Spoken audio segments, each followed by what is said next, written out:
Chris Mason, we are here. Took us a second to finally get that going, but we are here. People, you already know we were supposed to be on last night, but things happen.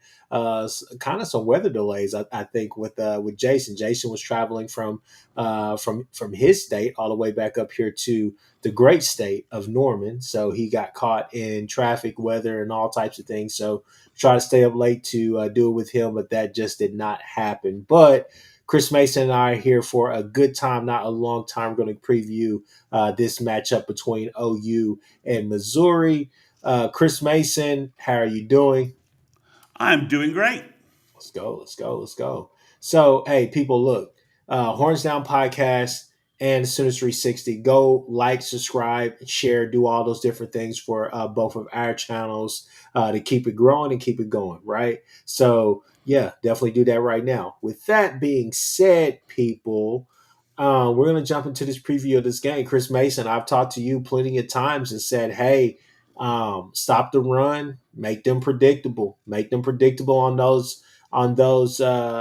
lot of their pass plays that they're going to have to connect on to keep drives going. I don't see him being Hardy. I don't see Hardy coming in here and rushing for 300 yards. I don't see the Roberts kid coming in here and setting the world on fire. I do see them getting loose on a couple of runs, but I think that as long as you're sound on that backside where they love to cut to because they love to do a jump cut in that zone scheme that they have. I think you should be all right. What are your thoughts about this matchup? Well, it's interesting because Missouri has really good stats, right? Statistically, they look really good.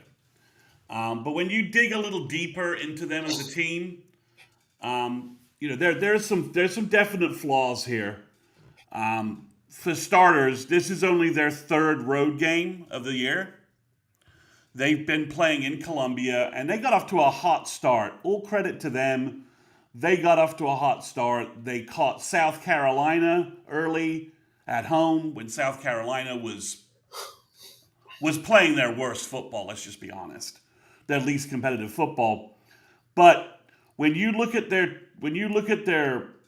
the only team they've played in Columbia, they played two teams in Columbia who are competitive football teams. Really, they played Bama and they played A&M, and both of those teams were able. Bama in particular was able to stop their running game, stop their passing game, and effectively beat them. A&M gave up some yards to Roberts on a big play. Zollers couldn't pass the ball, and they lost by 21 at home. So, but their two real road games, Chris, are Auburn and Vandy, and in both of those games, they managed to score 10 points in regulation. And both Auburn and Vandy, defenses I think that are inferior to the Sooner defense, they were able to hold Hardy to under 100 yards, 58 by Auburn. Vanderbilt, he nearly got 100 yards against them, but they didn't really pass the ball other than Zollers threw for like 50 yards on like their final drive to try and stay in the game. Against Auburn, that 23-17 score, that's two touchdowns in overtime. That's a 10-10 regulation score. So I feel like when you look at them, you can look at their first half of the season stats, the Kansas win and the win against South Carolina, and you're like, wow, they're really imposing. And then Bama comes into town and they don't look as good. Then they go on the road and they lose both. They should have lost to Auburn. Really, they beat Auburn like everybody beats Auburn. They were down to Kansas if my And they were memory down for serves. Kansas for a little bit. Then their running game clicked, and Kansas is not a good defensive team this year. Let's just call it what it is. They're not playing as well as I think some folks expected. And yeah, sure, at home they beat up a Mississippi State team that's not very good on They're gassed defense, now. I, and I, they're I and think they're they're a good team, but they're gassed. I think and that defensively definitely I, are. I I would just say that there have been some letdowns, letting the Texas game slip out of their hands. They had Missouri in overtime. There's just been some letdowns this year that I think is just honestly, that team has just kind of ran out of steam. They are what they are right now, and Yeah, they just ran out of some steam. Yeah, they blew the Texas game, they blew the Ole Miss game, and they blew the I think Tennessee game. Right? They had yeah. three close, high-scoring battles. So, Mississippi. Everyone's like, "Oh man, Hardy ran for 300." Yeah, because they force-fed him the football, and Mississippi State's not a very good defensive team. Well, really, when I watched that game, there are about four or so plays that poke out like a sore thumb to me. First off, there's a handful of defensive plays just because the tackling is bad. This is a guy that you cannot just, you can't go out there and do a Guillory love tap with your shoulder. You have to wrap him up. You have to go for the legs. You have to get the shoestring tackles. You have to do Right. all of those different things right there to bring this guy down because he will bounce off of you and then take it 40 yards. He is Yeah. reminiscent. His run style, kind of the way he runs, in my opinion, he's kind of reminiscent. Hardy's reminiscent of like Ramondre, to be honest with you. I mean, it's close. Sure. Sure. He's a little. Not He's not as necessarily, tall. He's not as big. He's not yeah, as not big. necessarily the biggest bruiser, but that he still will take contact and still Yeah. take Yeah. it home. But when I watched that game, there were a I couple of mean, it's turnovers. it's 21. It's 21-17 and a half. Yeah, there were a couple of turnovers, and then again, just bad tackling. You're out of position or whatnot because they throw a couple of hitch routes that end up, the wide receiver literally just turns. Here goes the DB running right past him, and then he goes 20 extra yards for a touchdown. So I mean, it's just things that cannot happen that keep them in the game. But again, Zollers, when you watch him, he looked like a totally different quarterback between this game and that game, and it wasn't really by much. It was just that he made a couple of good reads on some plays against Mississippi State and was able to do what he needed to do. But Texas A&M, they got after him. If Prbula is going to be the guy tomorrow, which I guess all signs are pointing towards him, it still doesn't necessarily change the game plan. Not necessarily because of his ankle, but as they got deeper into SEC play, the games got tighter. Yeah, and Teams he were and he able. and he wasn't playing. I mean, he got hurt in that Vandy game, but he wasn't playing well against Vandy. He didn't play well against Bama, Yeah, and I think he didn't play the did he play the Auburn game? I'm not sure. yes, he did. He did, and he didn't play well against Auburn. So I just think there's two Missouris, right? There's the at home against weak defenses Missouri, Yeah. and then there's the Missouri that actually plays. There's the on the road Missouri, which is significantly less impressive, and then there's the play good competition Missouri, which is also. I mean, they don't have in my mind, they don't really have a quality win. That's I mean, that's the honest truth, and that's not even any shade right there. No, they don't. I mean, they have an easy schedule.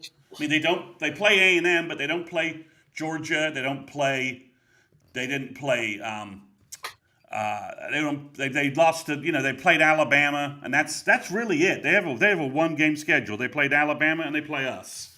And, From and, that and stand, don't from that standpoint, I'm like, okay. I mean, they're not playing Ole Miss. They played A&M and Bama, and they lost both games, and they lost them at home. Now, I would say, people, if Rob is in here, I know he's our resident Missouri fan.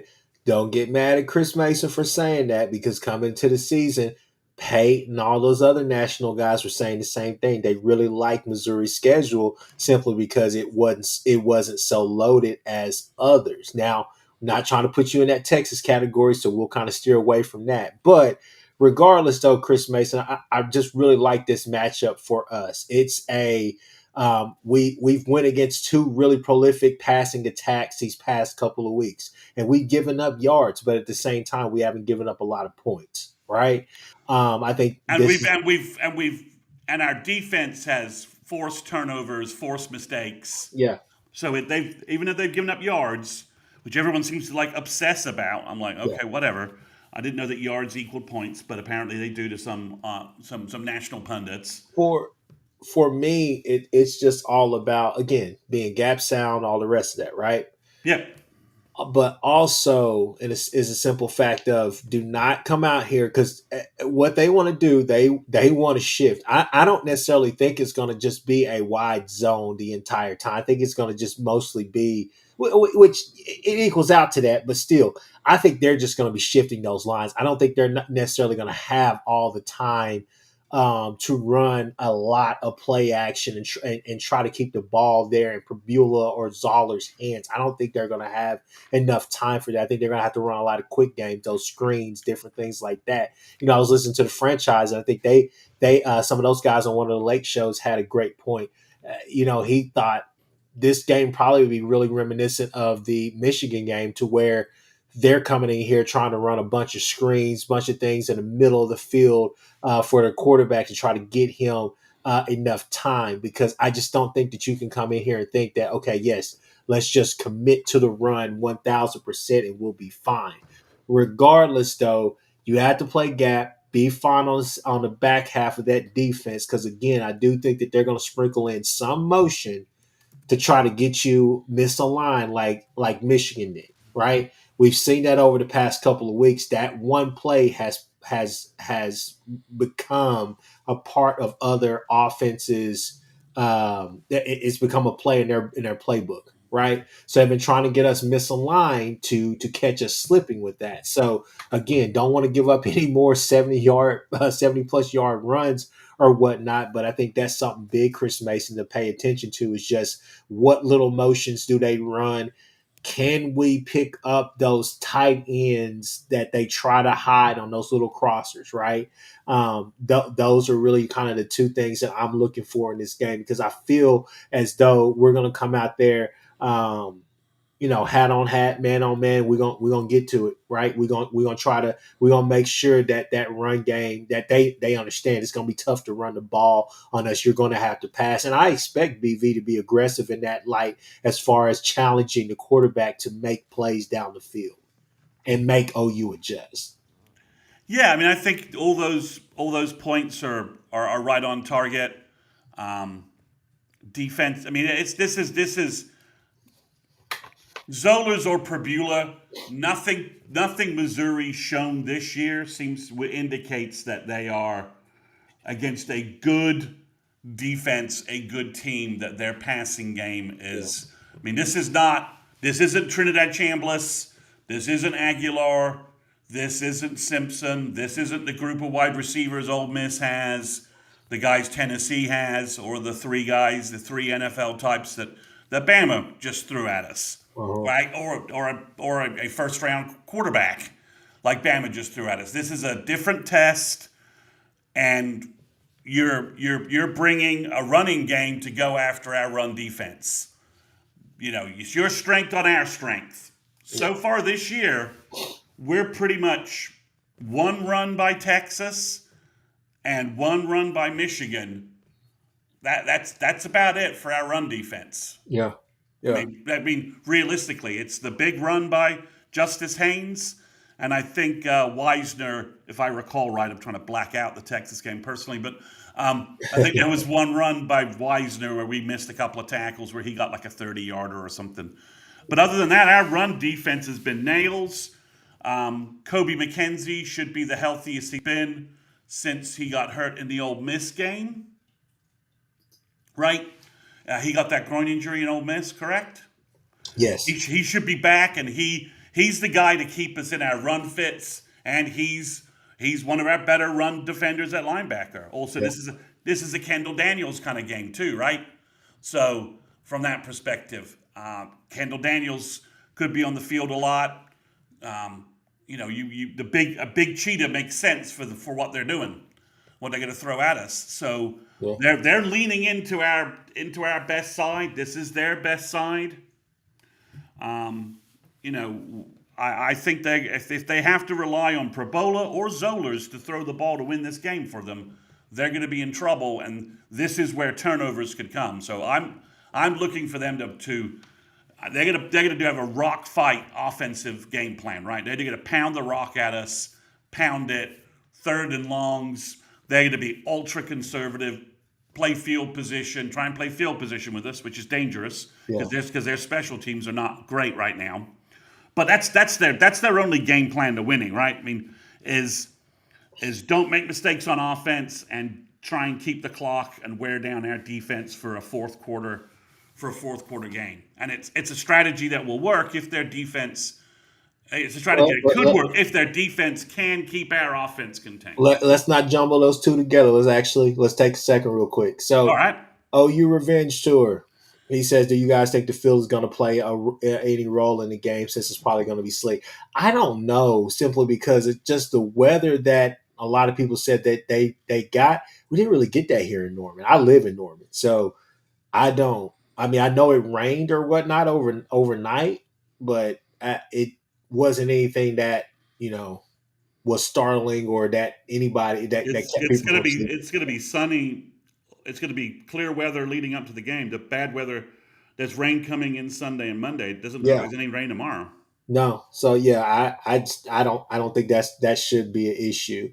But yeah, no, going to that side of the ball, just try to split those two topics up. So we talk defensively, what you got to do, stop the run, turn them into a predictable team, turn them into a passing team, make them show you that they can beat you that way, right? Make them play Um, their offhand. Their offhand. but as far as OU's offense goes, again, guys, I'm not necessarily looking for Mateer to come out here and set the world on fire. But what I am looking for is a performance like South Carolina, right? Making all the timely throws, making the passes that count as far as just getting moving the chains, getting us within striking distance to go get a touchdown, whether that's on the ground or in the air.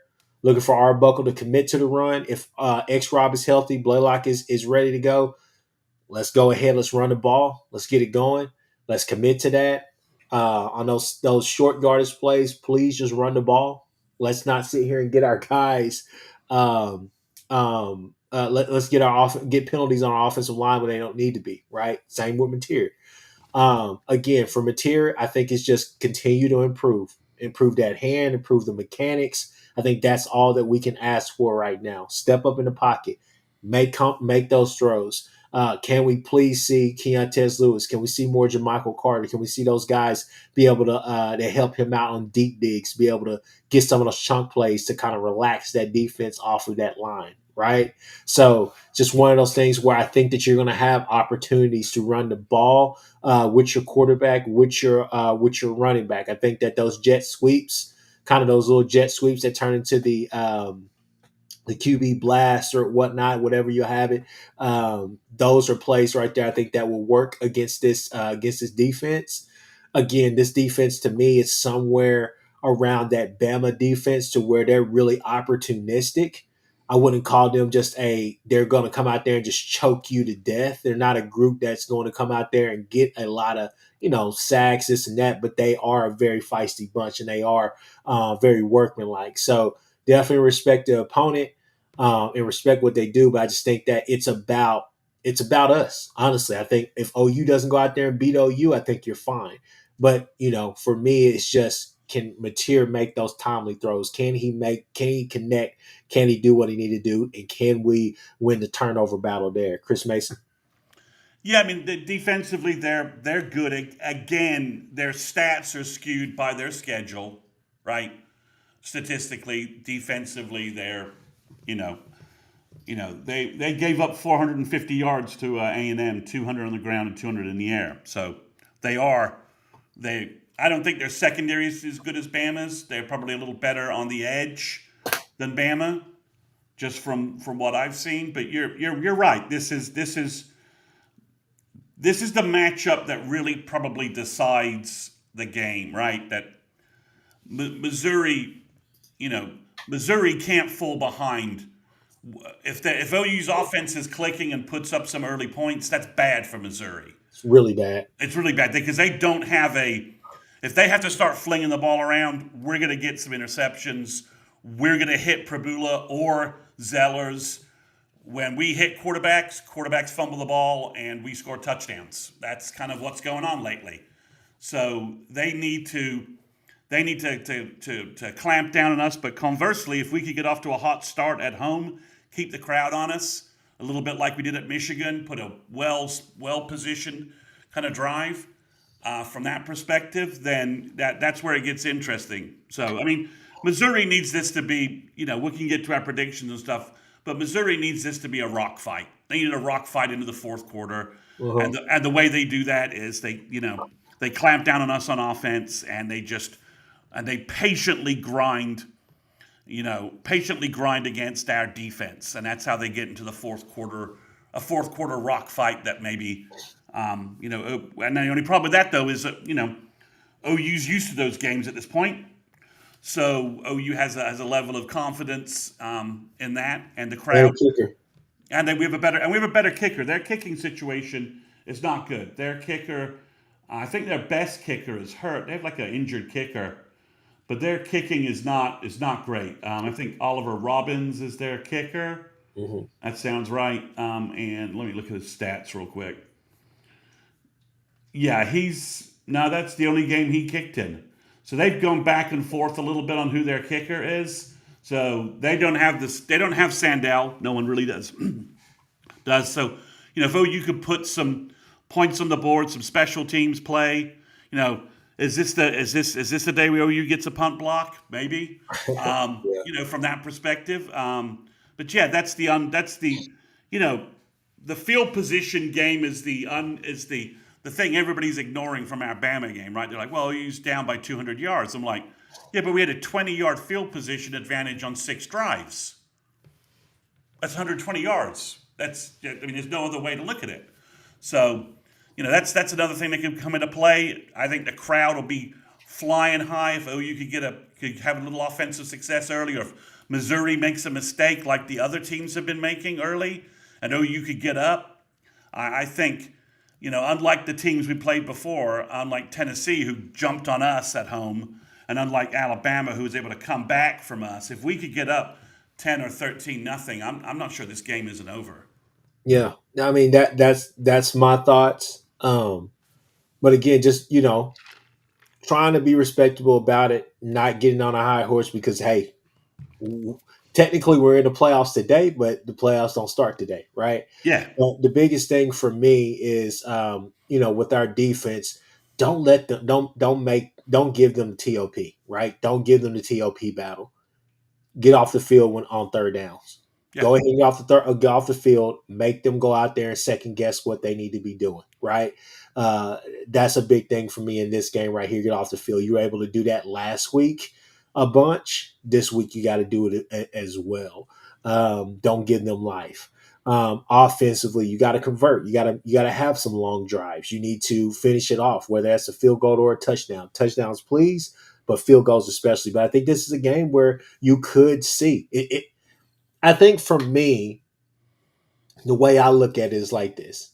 I think a lot of OU fans are right with their concerns, their worries, or their gripes, mostly gripes about the offense, material, whichever one you want to talk about, right? But for me, I still say, is this the day that we come out there and we look like our old selves, right? Meaning to kind of to start the season, because I still think that a game or two like that is coming. I do. Michigan, Yeah. like It, effective offense, uh-huh. and our defense is obviously playing better, um, than they were, And during. they've been tested way more, and I Yeah, think that they're battle tested now. So that's going to be the interesting part. I just think that defensively, you got to get off the field on those third downs. I think that this is a game here where you say yes, Kendall Daniels should have a good game, but he and Marvin Jones Jr. got to be sound. it's a Got to be PJ. It's a sound. Got to PJ. put It's the a right PJ ball. game. This is Yeah. the game where we could be saying, man, PJ on the edge was dominant in the run game. Yeah. Yeah. Got to be disruptive in that middle as well. Let's see.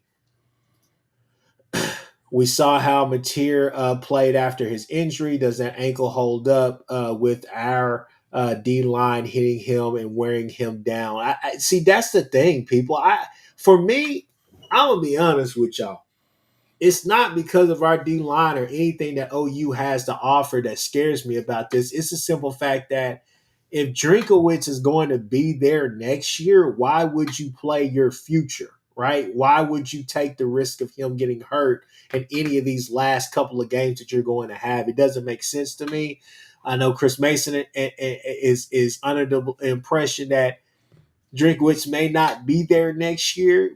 Hey, that is what it is. But regardless, though, I Well, just don't. the Missouri insider guy, their insider guys are talking about him leaving. So it's not something I'm just pulling out of my ass. The Missouri, Ooh, the Missouri Homer guys, the Missouri guy I would say I respect the most yeah, is talking about Drink leaving. So I mean, this is the equivalent of George, George Stoya saying that Brent's out the door. That's who's saying Drink's leaving. So when I say that, I just want to preface it that this isn't like some hush hush, you know, some guy I know who knows the guy who knows the guy who knows the guy is saying that. The Missouri insider Homer guy is saying that. is he You going to Texas? know, Nah, that's. we're gonna leave that alone. So I don't want to start getting mad at me when I take out my trash because I say a lot of things about yeah, Texas. we're Texas has got its own problems this week. We're gonna leave that alone. So Yeah, we'll leave that. They're not on our rate. They lost last week. They're not on our radar any longer. They are. If we take care of business, and this is what will kill Texas fans, they are irrelevant to OU for the rest of the year. yes, We win both of our games. If you're all torn up about the way we lost in the Cotton Bowl, that's good. That's fine. But you need to bury it and just walk away from it if we win our next two games and get into the playoffs. Because Texas will be irrelevant and they'll be churning themselves up watching OU, especially if we host a home game and we win out. They'll be churning themselves up at the sight of 3 weeks of OU coverage while they are churning themselves up about whether Sark's leaving or not, or what Sark needs to make changes and all that. But I think, ignoring all of that, I think you've laid it out exactly sort of how I viewed it. Missouri's very good at one thing. We're elite at one thing. Hardy is an NFL running back. That's fine. The Ole Miss running back is great. What did he do against us? Not a damn thing. And Missouri does not have Trinidad Chambliss and that set of wide receivers and that block and O line as their second punch. mhm. So This is a game where you got to go out there, hit them in the face early, and carry that momentum in all 4 quarters. We're 8 quarters away, people, from going to a place that I'm gonna be quite frank with you. Not a lot of Sooner fans thought that we could go. We're 8 quarters away, and tomorrow is the I, first half. One of the most important 4 quarter. Some of the most important quarters of OU history thus far is going to be played tomorrow, 11 a.m. ABC game. I'm digging these ABC games. Chris Mason. I'm just be honest with you. I am so freaking excited, man, for this game. Mostly just to watch the guys get out there again one more time and just to keep on going, man, because it don't stop. Because next week is going to be even more important. But and got if to we get take this. care of business this week, Yeah, next week is going to be. I mean, it just ranch ups, and you guys know Monday nights we do a recruiting Q&A. I do a Wednesday pitch for my podcast. I've uploaded it Wednesday night. If you want to catch up on everything recruiting wise, guys, recruiting is, Stuart Scott. I'll steal the Stuart Scott thing from because ESPN's doing a great documentary on Stuart Scott. Obviously somebody at my age, I used to watch Stuart Scott on Sports Center all the time. I mean, I'll use an old term. OU recruiting is on fuego right now. It is on fire. We're on a heater, and it is because of what we're doing on the field. If we nail these 2 games, we're going to have huge momentum recruiting, transfer portal, retention, everything. It's all there for the taking, and that doesn't even include OU going on a football heater if they get a home playoff game, for example. yeah, Home playoff game, and a home playoff game puts money in OU's pocket. serious cash in OU's pocket. I saw somebody who's gotten, I think they're already sending out potential playoff game ticket requests. Yeah. And what they were charging that for that ticket was, I'm like, oh, holy crap. Okay. What is it? The Rose Bowl? Yeah. Um, you know, ticket prices haven't just jumped. So there's lots of facets to this, but the simple one is, as you said, these guys didn't go on. Hopefully, didn't go on the road and kick ass in Tennessee and Tuscaloosa to come home and lose to Missouri. Yeah. I mean, from a mental standpoint, from a culture standpoint, we all saw the Twitter video that OU put out, the unhitched video in Bama where Brent's, yelling road dogs. They're all yelling road dogs about him. Well, they need to yell home dogs this weekend, right? Need to be home dogs. Need to have that can of whoop ass again in the locker room for Brent to open. So that's my rah part of this part of the analysis. I'm just excited that this game is going to be played at 11 a.m. Go ahead and get this out of the way. Obviously, we want night games around here, SEC. Greg Sankey, make it happen next year, baby. Come on, man. Like, Yeah, I mean, it's ridiculous. Got to stop playing with us on that, man. All right, you want to go through our prediction stuff real quick? Yeah, hit it off real quick. All right, so let's just talk about our in-game predictions. Sorry, guys, we don't have the nice graphics. Our graphic support team it's just Jason. So he's not here, so I'm just going to have to read you what we've got going on. So leading rusher for the game, you're going with Blaylock because you think X-Rob's a little banged up?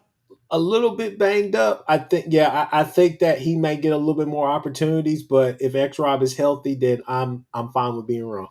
Okay. I'm going with Mateer for sort of the same reason. I think this is a game where we could have a couple of big Mateer runs that set stuff up, catch Missouri a little bit uncoordinated on defense, and John sees a big running lane, goes and gets a couple of big runnings. We may have like a three-headed running game that gets us like the 150, 175 kind of number we need. Yeah. A little bit of Blaylock, a little bit of X-Rob, a little bit of Mateer. We both have Satania as our leading receiver because at this point, why the hell not, right? I mean, what other option do we have? We're both saying Mateer doesn't pass for over 300 yards. And we both think that OU is probably going to share the wealth rushing and receiving. We don't have a 100-yard rusher or a 100-yard receiver. We don't think OU breaks through and gets. We don't have a special teams touchdown, right? No, we don't. All right, we both don't see that trend breaking. We don't see OU scoring a defensive touchdown this week. I think we both think Missouri is going to do everything possible to be conservative, get the ball out quickly when they have to pass, and they're not going to throw into coverage, right? They're going to that Perbula or Zellers is going to be told, don't put the ball into coverage. Yeah. If the guy's not open, throw it away. Don't take, if get rid of the ball quickly. Don't eat sacks where you could fumble. They're going to just do everything to not give the OU defense the impact plays that they've been creating the last 2 weeks. Does OU hold?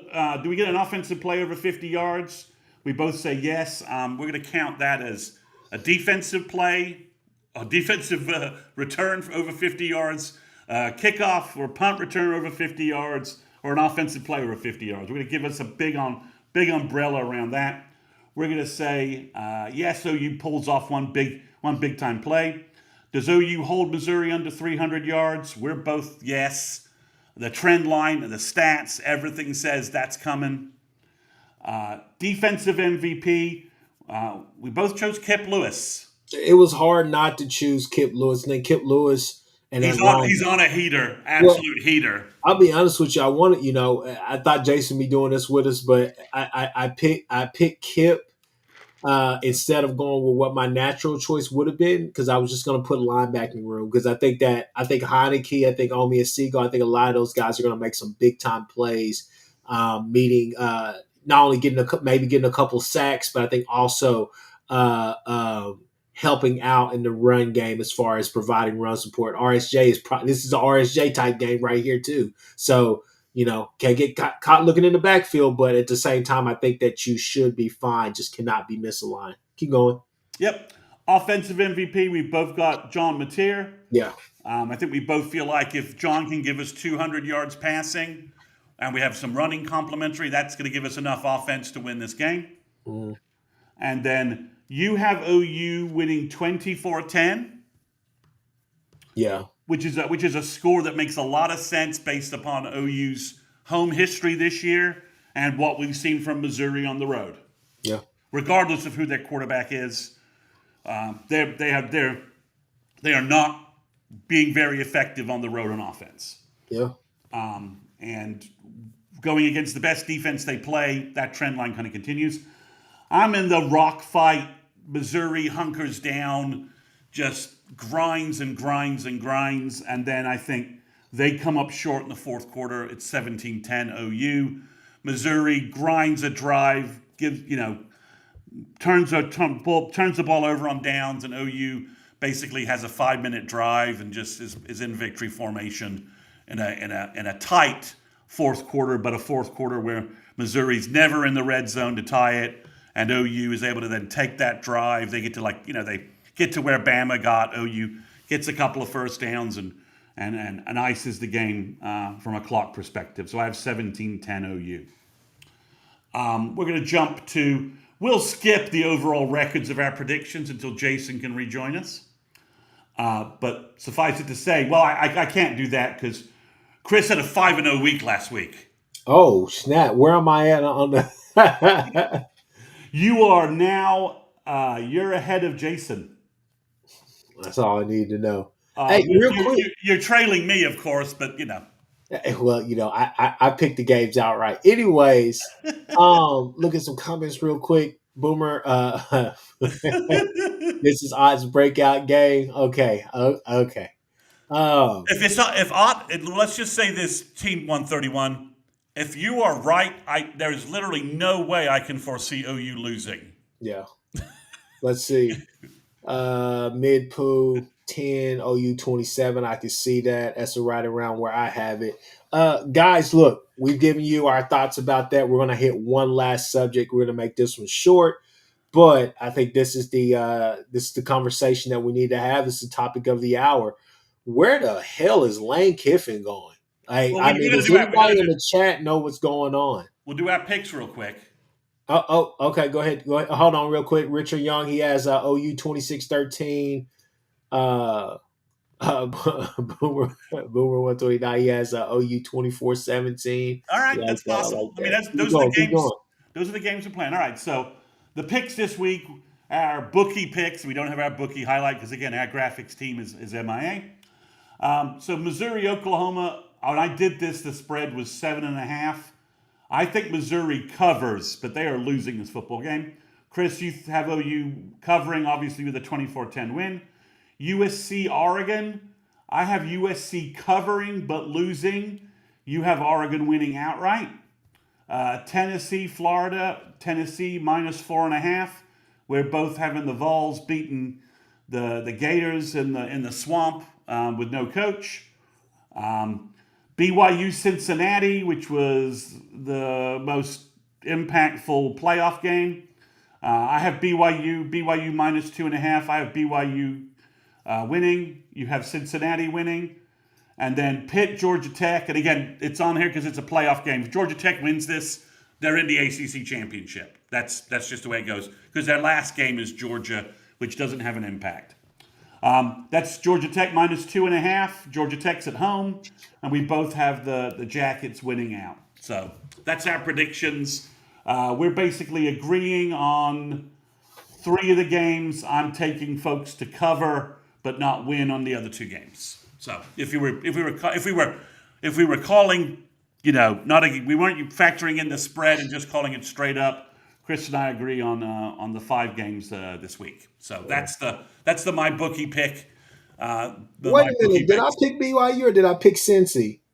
No, I'm sorry. You picked Cincy. That's the only game we really disagree on. Is you picked Cincy to cover, and I've got the John Smiths winning at Cincinnati. Cincinnati's on kind of a losing streak. So, and BYU is a more I think fundamentally sound football team. Will run on Cincinnati. So, but yeah, that's the correction. We agree on 4 games. disagree on one game. So All right, let's get to it. Lane Kiffin, where is he going, Chris Mason? he's going to LSU. You got LSU. I still got Florida. I'll be honest with you. I don't think after the day's fiasco. I don't see him going back to Ole Miss. I don't see him coaching in the Oh playoffs. no, the Ole Miss thing is dead and buried. And in fact, if they drop the Egg Bowl, I could see them precipitously falling in the playoffs without their coach. I could see the committee taking a hard line on that. But my sources and the scuttlebutt that my sources are relaying to me from other places indicate that Lane is going to take the LSU job, which I think is a mistake, but whatever. It's interesting if the Drink stuff is interesting, right? Because if Drink leaves and Kiffin leaves, the two teams we have as permanent opponents for the next 4 years are going to be rebuilding under new coaches. Yeah. And Missouri kind of got lucky with Drink, to be honest, and Drink didn't have a great start. So, those two teams could be very vulnerable in the portal, in high school recruiting, until they get their new coach. Because if they lose those guys, they'll be in the hiring. They'll be behind in trying to come up with a guy. And I think both places could struggle to. They could obviously. There's lots of good coaches out there. Maybe they could convince Dillingham to leave Arizona State. Summerall. I mean, so I think Summerall's going to Auburn unless he's a backup choice at Florida, because I don't see LSU hiring a Tulane coach. I think that's kind of a status thing there. It's like OU would never hire OSU's coach in football, no matter the circumstances. That just wouldn't fly. So Drink to Ole Miss. That sounds possible. What about Arkansas? Well, the rumor going around is that the Pigs talked to Dabo this week. Yeah, I saw that, it was just like, this is so out of left field that it is. But Dabo is it's clear Dabo is getting a sense that a divorce with Clemson might be the best thing for him and for maybe for Clemson, although they could certainly take a dive if they make a bad hire. So I thought it was going to be. I thought they were on the same goalish Eric Morris, express that OSU is currently roundabout that OSU is currently on. I thought that's kind of where they were going, but haven't heard that lately. Still don't know who Penn State's getting. And what about Auburn? Auburn's gone. Auburn's getting Summerall. It's just a matter of when can they get him. Interesting. That's what I've heard. I mean, they're not in the Kiffin sweepstakes, and Summerall is sort of their. They think they're not that far away if they have a better coach. Now, the issue is Summerall is a defensive guy, and I think he probably would say he doesn't want DJ Durkin, because I think he would bring in his own guys from his prior experience. But yeah, it seems to be it's Kiffin to Florida or LSU, and depending upon. Last week I heard it was all Florida. Last couple of days, it's bubbling up that it's LSU. So I think that means if he goes to there, I think Drink goes to Florida, because I don't see Florida hiring another Sun Belt Conference or American Association Conference coach, right? That's not what they're. They want to splash. They want a SEC established or big time coach. But I gotta waste our viewers' times, our listeners' times with just one comment, Chris. Man, I am dying to see Franklin coach against Cristobal next year. Oh yeah, it's the ultimate coaching escape room puzzle. I mean, it's the irresistible screw up game against the unstoppable screw up game coach. I mean. We'll get back to that later, but I just had to get that in. I mean, I really thank you, Virginia Tech, for giving me 4 hours of enjoyment of watching those two guys stumble over each other trying to lose big time football game against each other. Because we know Franklin's going to recruit like a madman, and Va Tech's talent base is going to go through the roof. That's a great hire by Va Tech. I just don't know. I'm sorry. I'm listening to you talk about that. I'm just trying to figure out what Arkansas is going to do.